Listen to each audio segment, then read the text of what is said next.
दिल्ली पहुंचे NCP SCP नेता सुप्रिया सुले के नेतृत्व में सर्वदलीय प्रतिनिधिमंडल के ग्रुप 7 के सदस्य और भाजपा नेता अनुराग ठाकुर ने कहा, प्रतिनिधिमंडलों का एक बहुत बड़ी विशेषता यह थी कि अधिकतर विपक्षी दलों के द्वारा विपक्षी सांसदों के द्वारा नेतृत्व किया जा रहा था। हर ग्रुप में लगभग आधे लोग विपक्षी सांसद थे और दुनिया में एक बहुत बड़ा संदेश गया कि भारत के लोकतंत्र में सब दल एकजुट होकर आतंकवाद के खिलाफ आवाज उठा रहे हैं। सबने कहा कि पाक प्रायोजित आतंकवाद अब और सहन नहीं होगा। जहां तक इस दौरे की बात है, हमारी मुलाकात सब देशों के पूर्व पीएम, विदेशी मंत्री, स्पीकर, सांसद, थिंक टैंक, मीडिया, आमजन लोगों से मुलाकात हुई। एक बात स्पष्ट थी, आतंकवाद के खिलाफ दुनिया में एक स्तर में कहा जाता है कि जैसे भारत के सांसद कह रहे थे।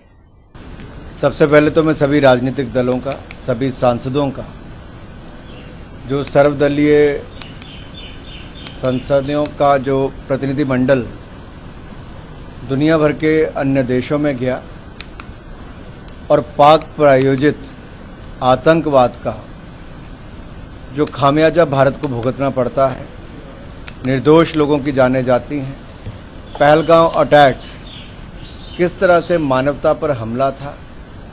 और निर्दोष लोगों की जान ली गई, वो सारी बातें जो फर्स्ट हैंड इन्फॉर्मेशन होती है वो देने का काम सांसदों ने किया। और इन प्रतिनिधिमंडलों का एक बहुत बड़ी विशेषता ये थी कि अधिकतर विपक्षी दलों के द्वारा, विपक्षी सांसदों के द्वारा उसको लीड किया जा रहा था। हर ग्रुप में लगभग आधे लोग विपक्षी सांसद थे और दुनिया भर के देशों में ये बहुत बड़ा एक संदेश गया कि भारत का लोकतंत्र में सब दल एकजुट होकर आतंकवाद के खिलाफ आवाज उठा रहे हैं। सब ने एक स्वर में कहा कि पाक प्रायोजित आतंकवाद अब और सहन नहीं होगा और आतंकवाद के खिलाफ ये जो नई जंग हमारी है, न्यू नॉर्मल भारत ने क्या क्या सेट किए हैं और ये जो न्यूक्लियर शील्ड के पीछे पाकिस्तान छिपकर आतंकवादियों को समर्थन देता है, प्रशिक्षण वहाँ पर होते हैं और वहाँ पर प्रायोजित करने के बाद हमले भारत में किए जाते हैं और दुनिया भर को उससे खतरा है। दुनिया में बहुत सारे देशों में जो अटैक आतंकवाद के हुए भी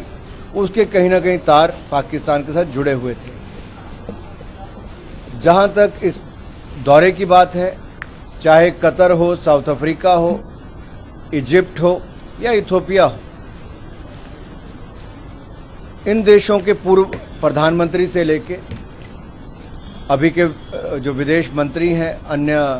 स्पीकर से लेके सांसद, बुद्धिजीवी वर्ग, थिंक टैंक्स, मीडिया, आम जनमानस, स्टूडेंट्स, बहुत सारे टीचर्स, इन सब से मुलाकात हुई और एक बात तो स्पष्ट नजर आती है कि आतंकवाद के खिलाफ दुनिया में एक स्वर के साथ कहा जाता है, जैसा है एक स्वर में भारत के सांसद कह रहे थे।